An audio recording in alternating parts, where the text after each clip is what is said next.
E aí, historiantes, bem-vindos a mais uma videoaula aqui na TV Historiante. Eu sou o professor Pablo Magalhães e vamos falar hoje sobre uma revolução que é a Revolução do Haiti, uma revolução de pessoas escravizadas, uma revolução de negros que se libertaram do poderio da colonização e do jugo do branco europeu e que criou uma das principais revoluções e que mais meteu medo na elite branca das Américas. E aconteceu numa ilhazinha, a Ilha de São Domingos, que posteriormente ficou conhecida como a Ilha do Haiti, não é? Esse país que nós temos até hoje, o Haiti, uma revolução negra no meio das Américas. É sobre isso que nós vamos falar hoje. Muito dessa aula está baseado num livro fantástico que nós temos aqui para mostrar para vocês, que é o livro do Marco Morel, chamado A Revolução do Haiti e o Brasil Escravista, né, que está disponível aí no site da Paco Editorial. Vai lá, né, se você que está assistindo a gente aqui, vai lá, a gente vai deixar o link na descrição do vídeo, vai na Paco Editorial e confere esse livro muito bom do professor Marco Morel. Bom, o que foi a Revolução do Haiti? Essa revolução, ela aconteceu a partir de 1791 e vai se fixar, estabelecer definitivamente em 1804. Foi uma revolução que buscava a libertação do povo negro cativo, não é? Ainda que não existisse uma unicidade em torno desses grupos negros que estavam envoltos nesse processo. Mas para a gente entender isso, a gente vai ter que entender os antecedentes desse processo. Entre os séculos XVI e XVIII, nós vamos ter o processo de colonização que vai começar com os espanhóis. Inclusive o Haiti é conhecido como Hispaniola. Quando os espanhóis chegam na ilha, eles vão encontrar indígenas da etnia Arawak, que vão ser largamente destruídos, dizimados, restando ainda poucos focos dessas tribos dos Arawaks escondidas, né, na região montanhosa, e daí o nome Haiti. Haiti é a região montanhosa na linguagem dos Arawak. E essa dominação espanhola vai começar, a ilha sendo rebatizada de Hispaniola, e vai ter frequentemente a presença francesa, principalmente de corsários que vão se estabelecer na região, tentando se esconder, fugir de determinadas perseguições, e eles vão se estabelecer nessa ilha. Durante algum tempo, as tensões entre franceses e espanhóis elas vão se intensificar, até que é assinado o Tratado de Ryswick, onde a ilha é passada de fato para os franceses, e os franceses vão começar o processo de colonização ao modelo francês. Nesse processo de colonização ao modelo francês, nós vamos ter a implementação do regime escravocrata, chegando aí num pico, né, de tráfico negreiro para a ilha de 40 mil negros, né, num único ano, 40 mil negros sendo escravizados, capturados e trazidos para a ilha de São Domingo.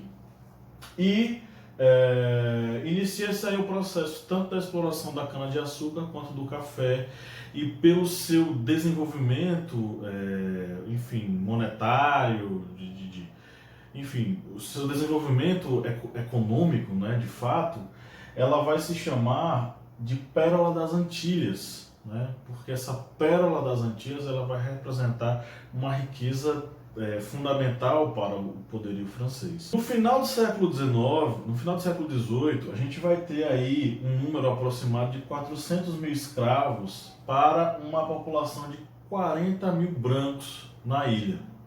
E essas tensões elas vão aumentar porque essa dominação colonial que é estabelecida lá é uma dominação extremamente violenta. Então, não raramente você vai ver casos de humilhações, chicotadas, humilhações públicas, a liberação inclusive de você jogar tomates em negros que não tenham se comportado tão bem. Determinados negros que se levantassem, se posicionassem contra o sistema eram duramente reprimidos, ao passo de chegar até a ter queimas desses negros que se rebelaram em praça pública.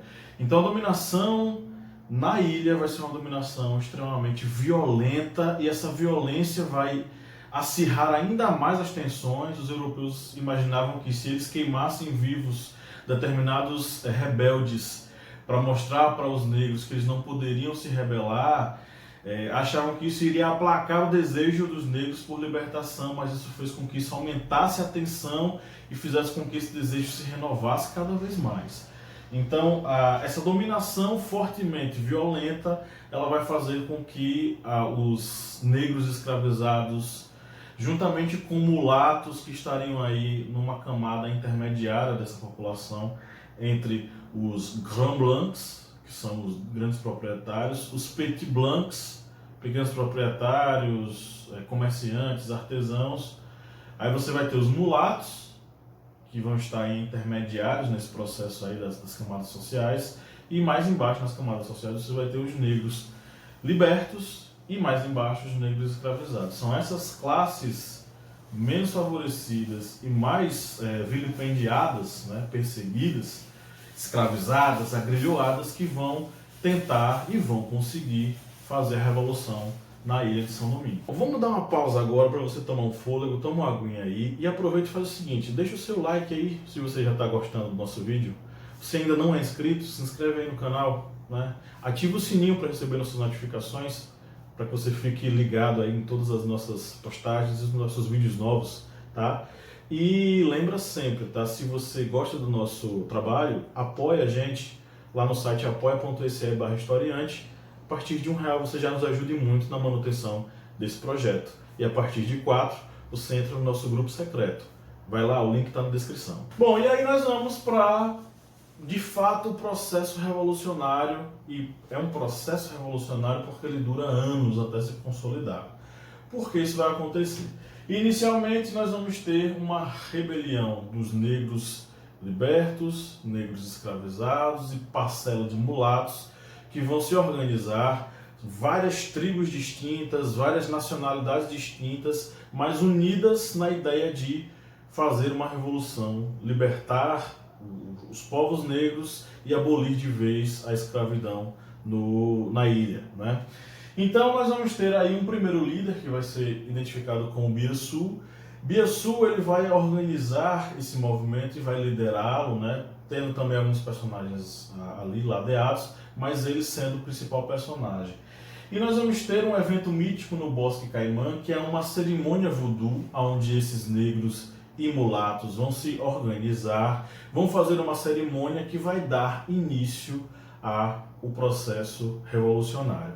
A partir dessa cerimônia voodoo no Bosque Caimã, eles vão partir para um processo revolucionário avassalador, que vai contar com inúmeras mortes, assassinatos de pessoas brancas, enfim, proprietários de terra e suas famílias vão ser duramente assassinados, o sangue vai correr pela ilha, tá? E cada vez mais dentro desse processo vai aparecer a figura de um cara chamado Toussaint Louverture. Toussaint Louverture, ele vai ser um dos principais líderes, um dos principais generais, né, do Biassou, e pouco a pouco ele vai subir na hierarquia e na verdade ele vai ter uma grande representação e um grande respeito pela população negra, porque ele vai começar através dos seus discursos aclamados, né, inflamados para a população, ele vai começar a ser visto assim. Ele não tinha uma estatura tão alta, ele era uma pessoa meio franzina, meio baixinha, ele não tinha uma presença corporal, mas ele tinha discursos que eram revolucionários, incendiários, e fazia as pessoas, né, se espelharem nele. Nesse processo nós vamos ter aí tanto negros envolvidos no processo, ex-escravos ou escravos que acabaram através da revolução se libertando. Você vai ter mulatos com a condição intermediária que vão se posicionar a favor do processo e vão fazer parte desse processo revolucionário, e você vai ter também brancos que vão fazer parte desse processo. Então, não tem como você dizer que a revolução do Haiti foi uma revolução puramente negra. Ela foi uma revolução liderada por agentes negros, mas que teve em sua base também pessoas brancas que apoiavam o movimento. Tá? Então, vai ser um movimento que você não vai poder rotulá-lo assim tão facilmente. Tá? Dificilmente você vai conseguir rotular. Tanto porque dentro do próprio movimento você vai ter um racha muito forte, que vai se evidenciar na batalha entre negros e mulatos. Quando de fato o Toussaint Louverture consegue 100% o domínio da ilha, né, com a ajuda principalmente do Dessalines, que era seu principal general, ele vai começar a empreender. Primeiramente vai ter um racha entre mulatos e negros e de fato uma guerra civil entre mulatos e negros nesse primeiro momento. Toussaint Louverture, juntamente com seus aliados, vai perseguir e massacrar os mulatos, né? Até o momento em que ele vai ser capturado pelo Napoleão Bonaparte. Toussaint Louverture ele se intitulava como Napoleão dos Trópicos ou Napoleão Negro, né? Isso em cartas enviadas por ele, até mesmo numa carta enviada ao próprio Napoleão. Napoleão odiava isso. Primeiro porque, apesar de fazer parte de um processo revolucionário, ser revolucionário nessa época não significa ser abolicionista ou ser partidário dos negros contra a escravidão. Ser revolucionário é ter os ideais liberais, e Napoleão Bonaparte tinha esses ideais liberais, mas ele não apoiava a Revolução dos Negros, e é o próprio Napoleão quem institui o retorno da escravidão nas colônias francesas. Então vamos lá.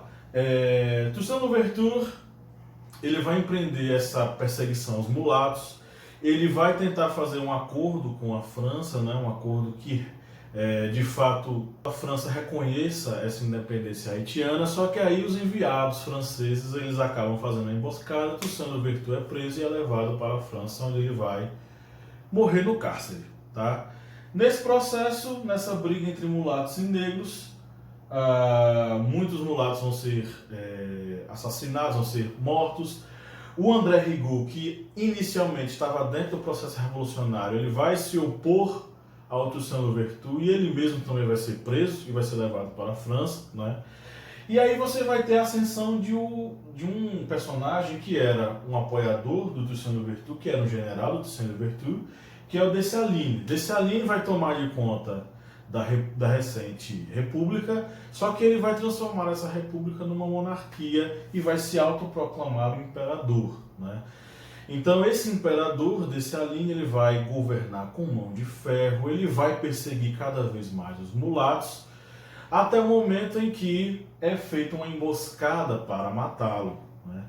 E essa emboscada ela sai vitoriosa. Ela é organizada tanto por negros quanto por mulatos, e a partir do momento em que há esse assassinato, você vai ter aí a divisão da ilha em duas partes, norte e sul.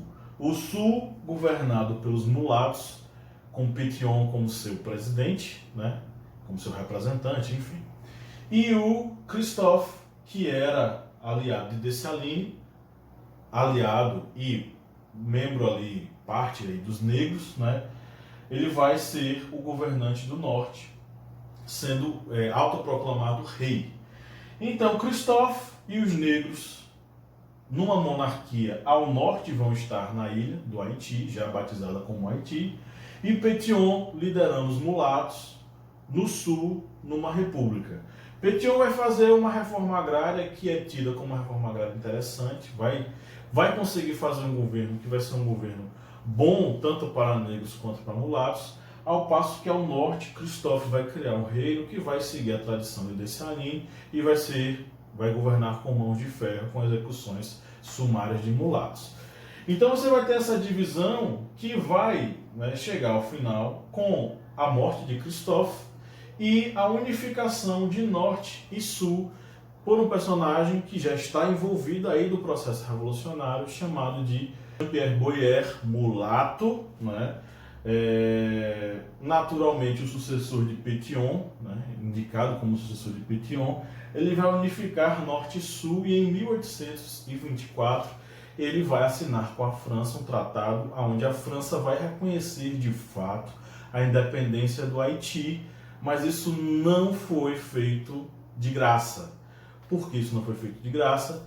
Porque a França cobrou uma pesada taxa a ser paga para que isso acontecesse. Então, o Haiti já no início da sua vida já começa endividado e muito por causa disso, o presidente ele vai precisar colocar pesadas taxas em cima da população para conseguir pagar esse tipo de taxa, né? Então, logo no início o Haiti ele vai começar tendo um sério problema, né, para se manter. Uma nota interessante, quando o Dessalines ele vira imperador da ilha, né, a ideia dele é estabelecer uma república negra afro-americana no Haiti, e ele tinha a ideia de importar 500 mil negros africanos para a ilha, para que houvesse uma espécie de miscigenação e cada vez mais os negros eles fossem numerosos na ilha, até de fato tivéssemos aí, né,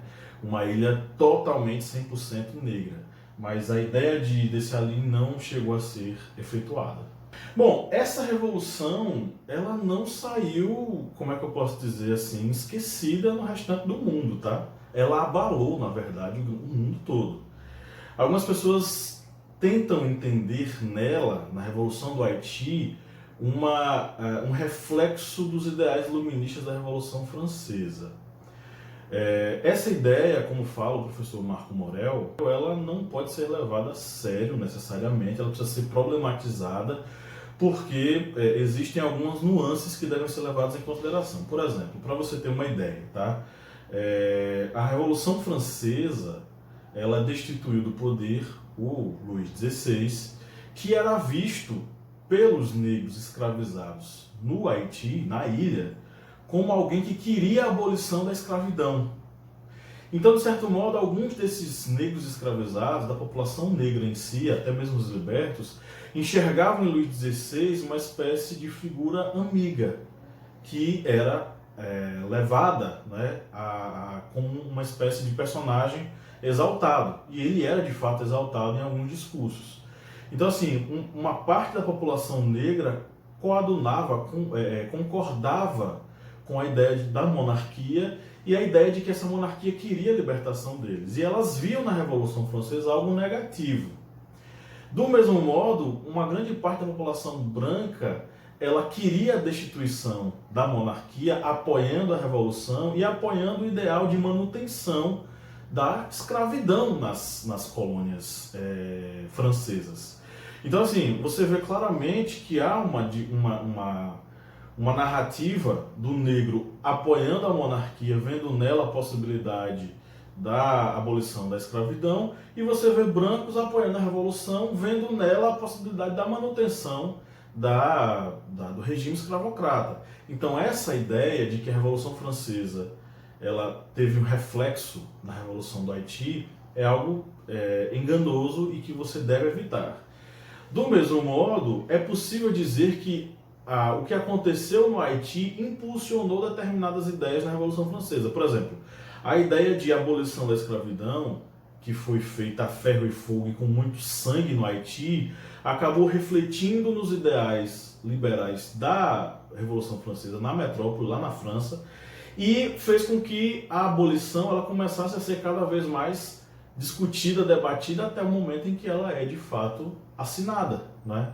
Então, assim, você vai, não necessariamente você vai ver reflexos da Revolução Francesa no Haiti, mas necessariamente você pode identificar reflexos do que aconteceu no Haiti na política francesa em relação às suas colônias, né? Então você vai ver aí, no caso, uma inversão desse polo, que muita gente vê a ideia europeizada da Revolução Francesa expandindo-se para todos os lugares, mas nesse caso você vai ver uma inversão nesse processo e a possibilidade de a gente identificar os reflexos do que aconteceu no Haiti, aquela violência que aconteceu no Haiti, na Revolução Francesa e no ideal de abolição da escravidão. Esses ideais chegaram ao Brasil? Sim, esses ideais também chegaram ao Brasil.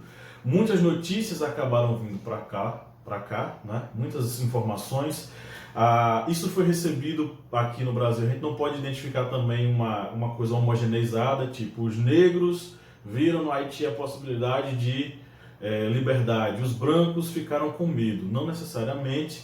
Você vai ter, o próprio Marco Morel vai falar sobre esse assunto, você vai ter uma série de setores da sociedade brasileira setores ligados aos brancos, né, que vão ver a revolução no Haiti como algo positivo e necessário, né?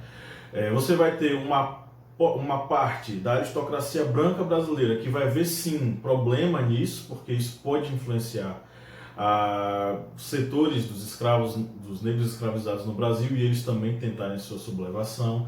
Você vai ter setores entre mulatos que vão ora apoiar a revolução, ora repudiar essa revolução, e você vai ter também setores dos negros escravizados no Brasil que vão ver essa revolução como algo positivo, e também você vai ter negros que vão tentar se distanciar desse processo devido à violência que com que ele vai se desenvolver, vai se desenhar. Então, você vai ter uma opinião muito dividida sobre esse assunto, mas nós podemos ver sim que a revolução no Haiti vai causar uma influência muito forte em vários revolucionários em nosso país. Por exemplo, um dos revolucionários influenciados nesse processo vai ser o Emiliano Munduruku. Ele vai ser um dos agentes, tanto em 1817, na Revolução de Pernambuco, né? E em 1824 na Confederação do Equador. Munduruku vai ser um dos agentes desse processo, agente militar, enfim, vai estar em campo lutando, e ele vai ter uma admiração e vai exaltar personagens da Revolução do Haiti em suas falas. Então, a todo momento ele vai estar exaltando seja o Christophe, seja o Toussaint Louverture, enfim, vários personagens da Revolução Haitiana que vão ser para ele como heróis, né? Então ele vai exaltar essas pessoas. No próprio livro do professor Marco Morel tem um trecho interessante de uma fala dele, do próprio Munduruku, onde ele exalta o Christophe. Aqui um trecho do livro, tá? Sobretudo em torno de um episódio em Recife, no âmbito da experiência republicana da Confederação do Equador, que o nome de Munduruku se projeta em fugazes, porém marcantes registros na historiografia, quando são atribuídas a ele as seguintes quadras cantadas pelas ruas no dia 22 de junho de 24. Quando eu imito a Cristóvão, esse imortal haitiano, eia, imitai ao seu povo, ao meu povo soberano.